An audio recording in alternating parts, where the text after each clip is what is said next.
Following the stories of the Night Lords, I'm going to explore Caligo, Miasma of Night. Upon entering an arena shrouded in icy mist, the player encounters a truly unique creature, ancient, powerful, and beautiful. It is Caligo, Miasma of Night, a prehistoric female dragon that lurks within the fog. Caligo is at once majestic and terrifying, a primeval dragon of frost and shadow and one of the Night Lords.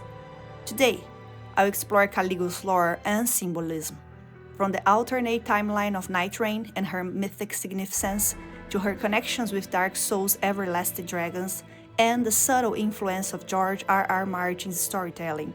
This video is a journey through one of the most poetic boss encounters in Nightreign.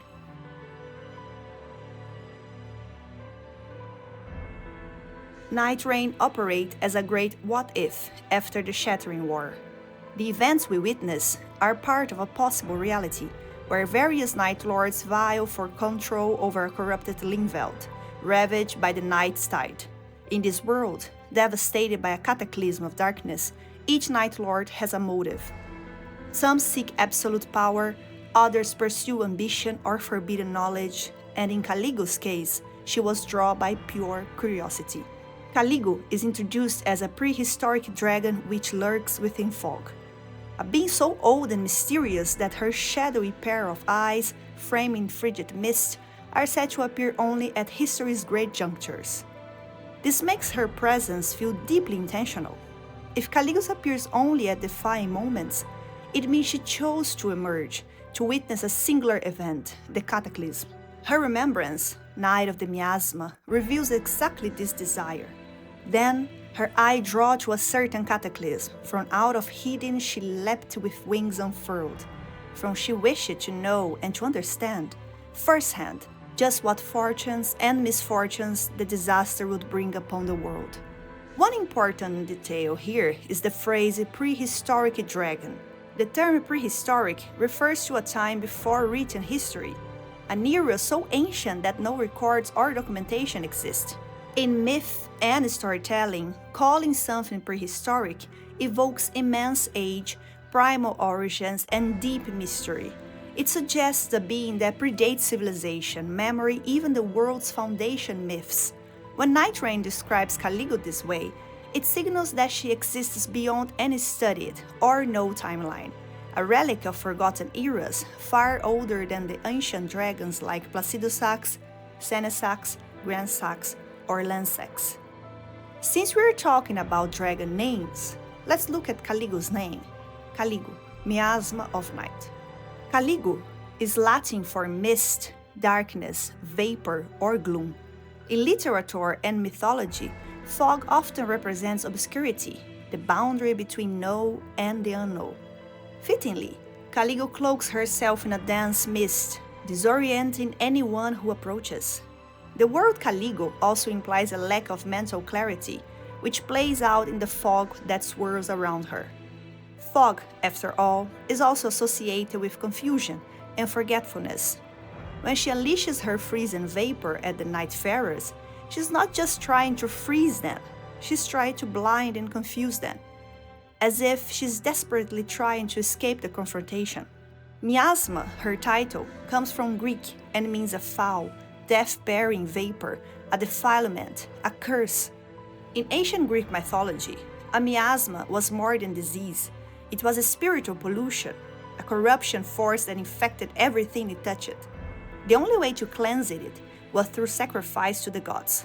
By calling her the Miasma of Night, the game may be suggesting that Caligo is the one Night Lord who doesn't seek the continuation of the cataclysm.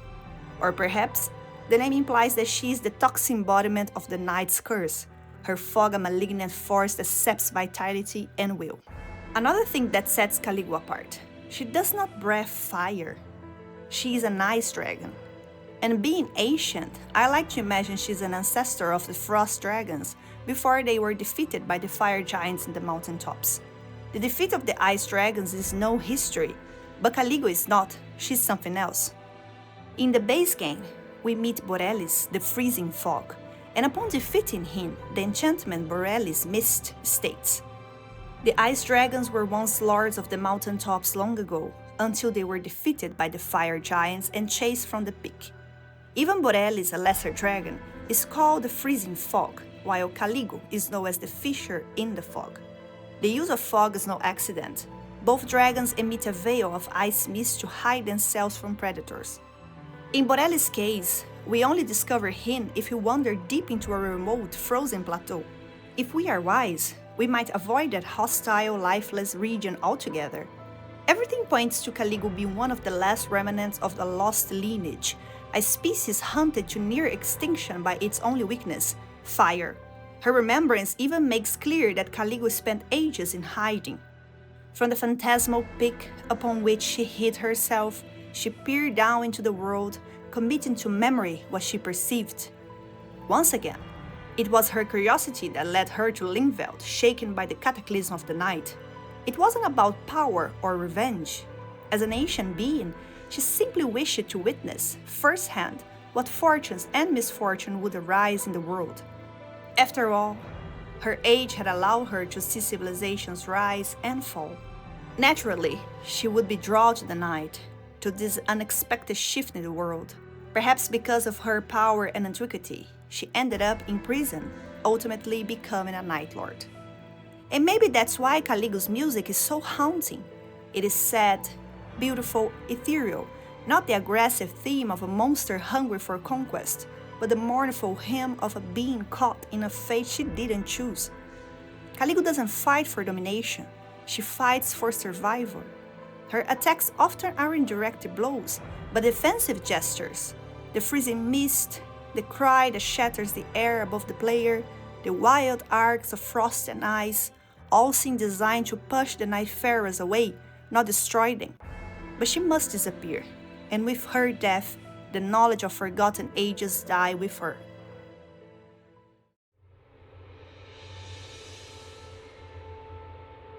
Caligo's design draws clear parallels to the everlasting dragons from Dark Souls.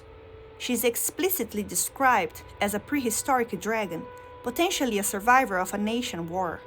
As a relic of bygone ages, Caligo may have even originated from the Dark Souls universe. And while this is purely speculative, it wouldn't be far-fetched. Nightreign plays with the idea of a multiverse, with beings from multiple timelines and realities. At least that's how I like to interpret it. Regardless, what matters most is that Caligo is so ancient, her very existence feels like a natural disaster summoned by the night, a living fissure in time. Her defeat at the hands of the Nightfarer is tinged with sadness. In killing her, the player isn't just slaying a monster, they're destroying a fragment of the primordial past. Finally, once again, it's hard not to talk about George R.R. Martin in one of my videos.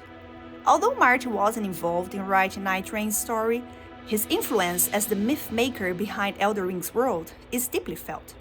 Nowhere is this clear that in Caligo's entire concept, which resonates powerfully with one of Martin's favorite themes, dragons, and especially ice dragons.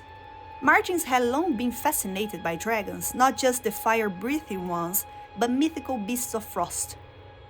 Long before A Song of Ice and Fire, he wrote a fantasy novelette titled The Ice Dragon.